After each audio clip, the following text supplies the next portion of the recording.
بسم اللہ الرحمن الرحیم۔ السلام علیکم دوستو، دنیا بھر کی خبروں میں آج آپ سنیں گے، لیکن اس سے پہلے اگر ہو سکے تو لائک، سبسکرائب اور بیل آئیکن کا بٹن ضرور دبا لیں، شکریہ۔ مسجد الحرم میں توسیع منصوبے کے فیز 3 کا آغاز ہو گیا۔ بھارت کو انسانی حقوق کی خلاف ورزیوں پر امریکہ کی وارننگ۔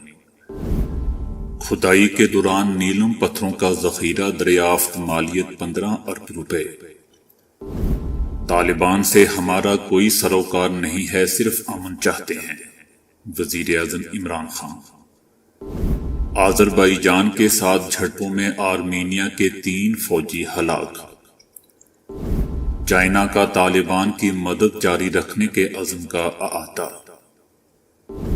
امریکی ریاست الاسکا کے قریب سمندر میں 8.2 شدت کا زلزلہ، سونامی وارننگ جاری۔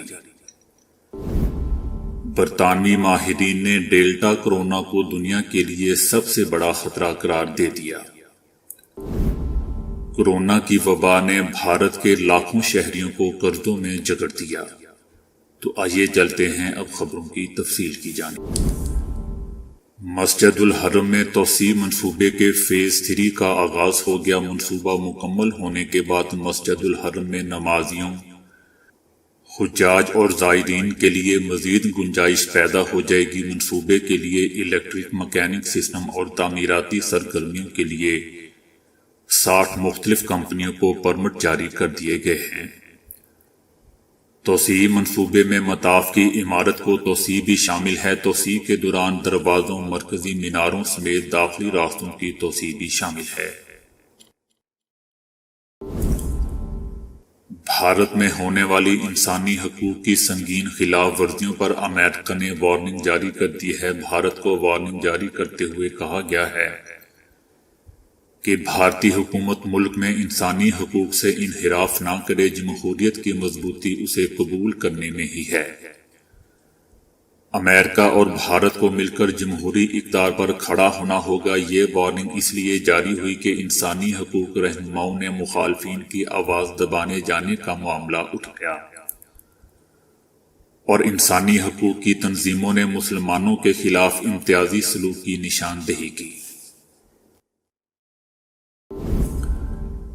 سری لنکا میں ایک ہی گھر میں کنویں کی کھدائی کے دوران ایک بہت بڑا پتھر ملا ہے، جس پر جا بجا نیلم پتھر چسپاں ہیں، اور ان سب کی ابتدائی مالیت کو $10 کروڑ یا 15 ارب روپے کے برابر بتایا جا رہا ہے۔ شاید یہ دنیا کا سب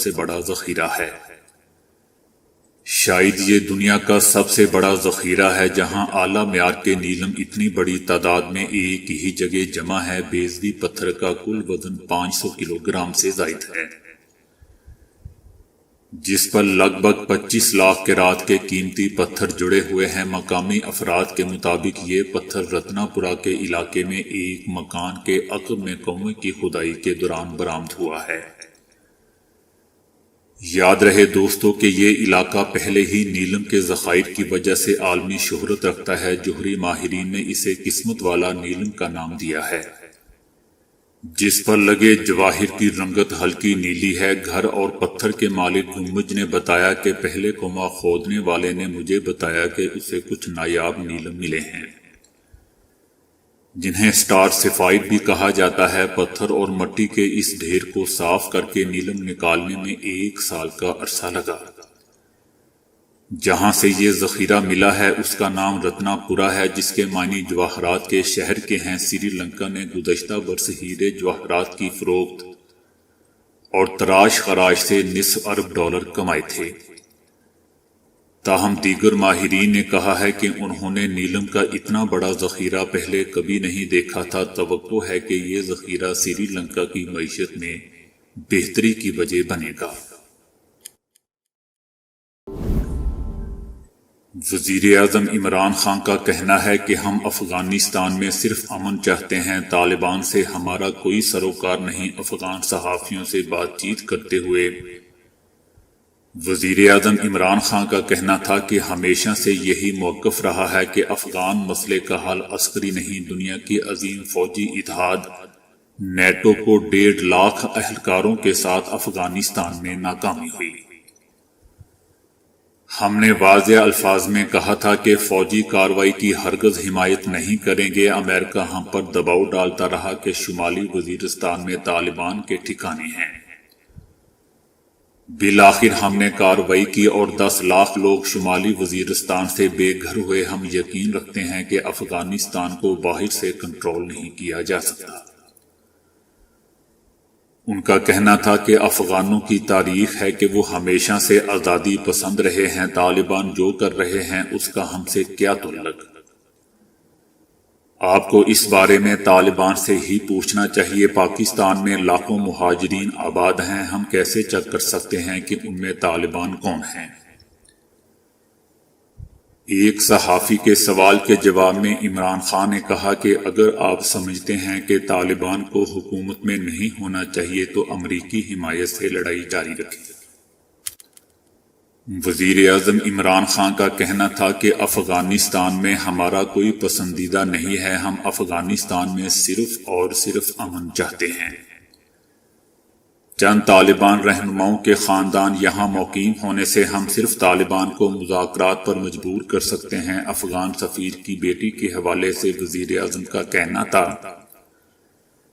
کہ افغان سفیر کی بیٹی کے موقف میں تضاد ہے۔ افغانستان سے ایک ٹیم آ رہی ہے، اس کیس سے متعلق تمام معلومات فراہم کریں گے۔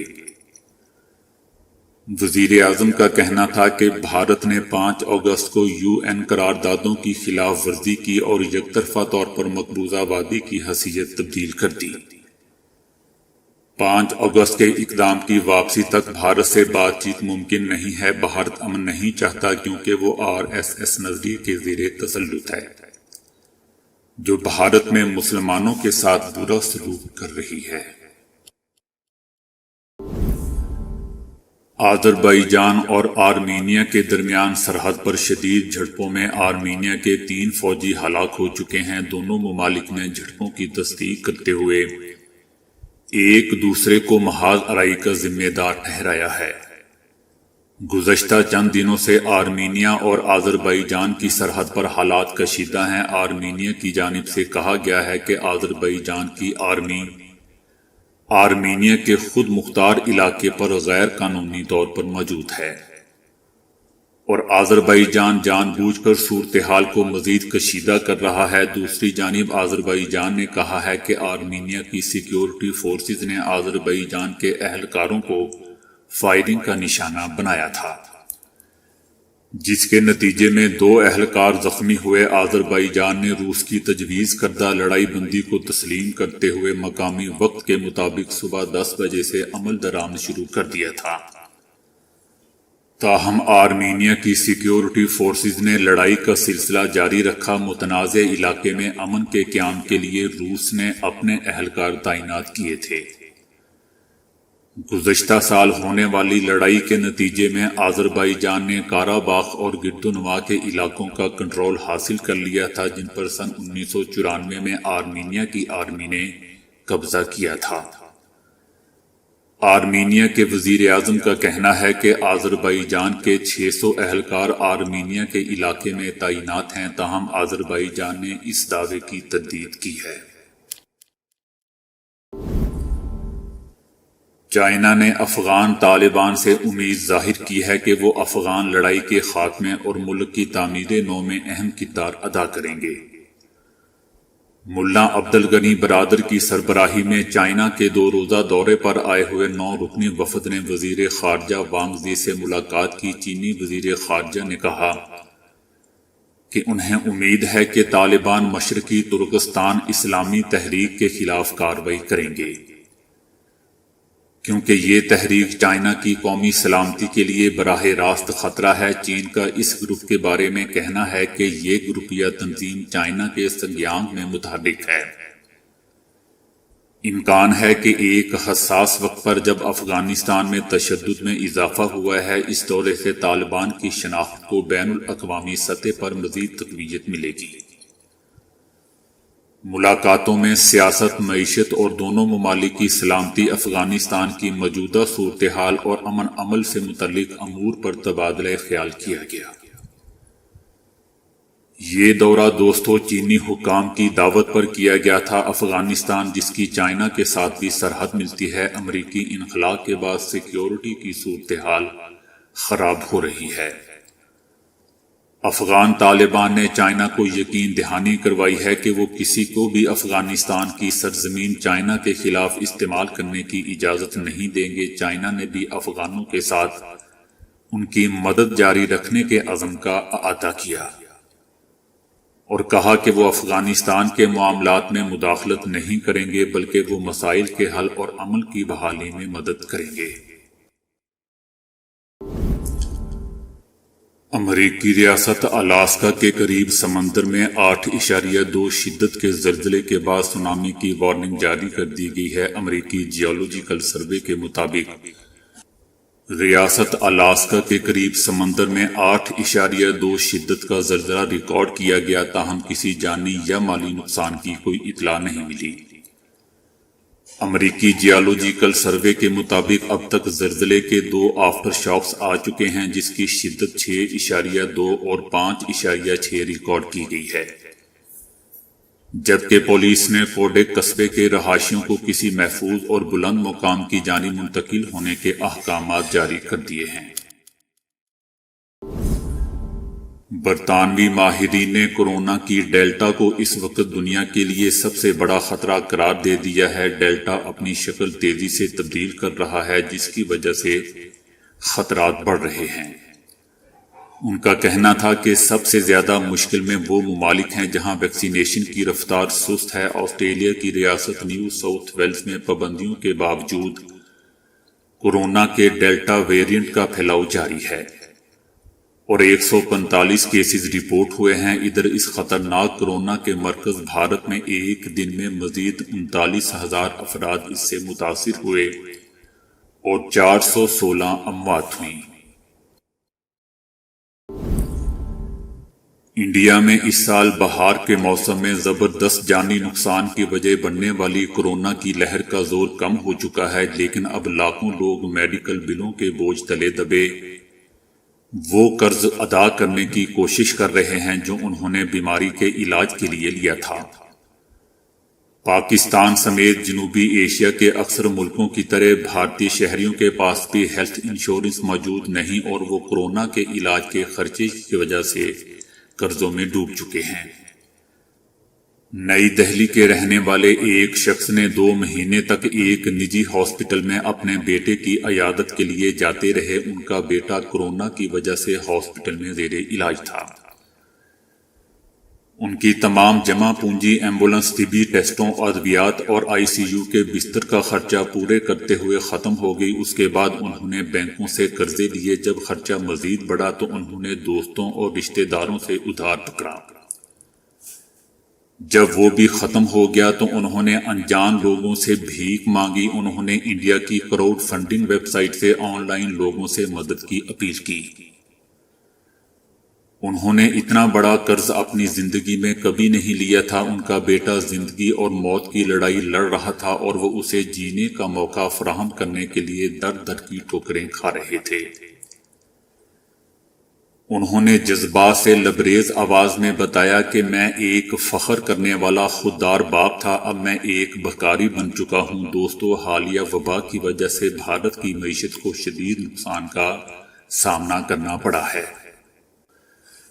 جہاں لاکھوں لوگ قرضوں کے شدید دباؤ میں ہیں، وہیں ماہرین کا کہنا ہے کہ اس کی وجہ سے معاشی بحالی میں مشکلات پیش آ رہی ہیں۔ وبا سے پہلے بھی بھارت کا طبی نظام کئی مشکلات کا شکار تھا۔ عام طور پر بھارتی شہری علاج معالجے کا 63% تک خرچہ اپنی جیب سے ادا کرتے ہیں۔ بھارت میں جہاں کورونا کی عالمی وبا کی وجہ سے لاکھوں ملازمتیں ختم ہوئی ہیں، ایسے میں ہوش ربا علاج معالجے کے خرچوں نے مشکلات میں مزید اضافہ کر دیا ہے۔ بھارت میں لاک ڈاؤن ختم ہونے کے بعد جہاں بہت سی جگہوں پر ملازمتیں بحال ہوئی ہیں، وہیں معیشت دان اس عرصے کے دوران 1,20,00,000 ملازمتوں کے ختم ہو جانے کے باعث پریشان ہیں۔ جب اس شخص نے اپنے بیٹے کے دوستوں سے آن لائن چندہ جمع کرنے کی مہم کے لیے کہا تھا تو انہیں اس وقت تک پچھلے 18 ماہ کی تنخواہ نہیں ملی تھی۔ اس سال مارچ میں ہونے والی پیو ریسرچ کی ایک رپورٹ کے مطابق بھارت میں کورونا کی وبا کی وجہ سے 3 کروڑ 20 لاکھ افراد درمیانے درجے سے نکل کر نچلے غریب ترین درجے میں شامل ہو چکے ہیں۔ یہ ایسے افراد ہیں جو 10 سے 20 ڈالر روزانہ سے بھی کم کماتے ہیں۔ ان کے تحت روزانہ 2 ڈالر سے بھی کم کمانے والے افراد میں اضافہ ہوا ہے اور ان کی تعداد 7.5 کروڑ سے بھی بڑھ گئی یا تجاوز کر گئی ہے۔ تو دوستو ابھی کے لیے اتنا ہی۔ ویڈیو کو لائک اور شیئر کرنے کا بہت بہت شکریہ۔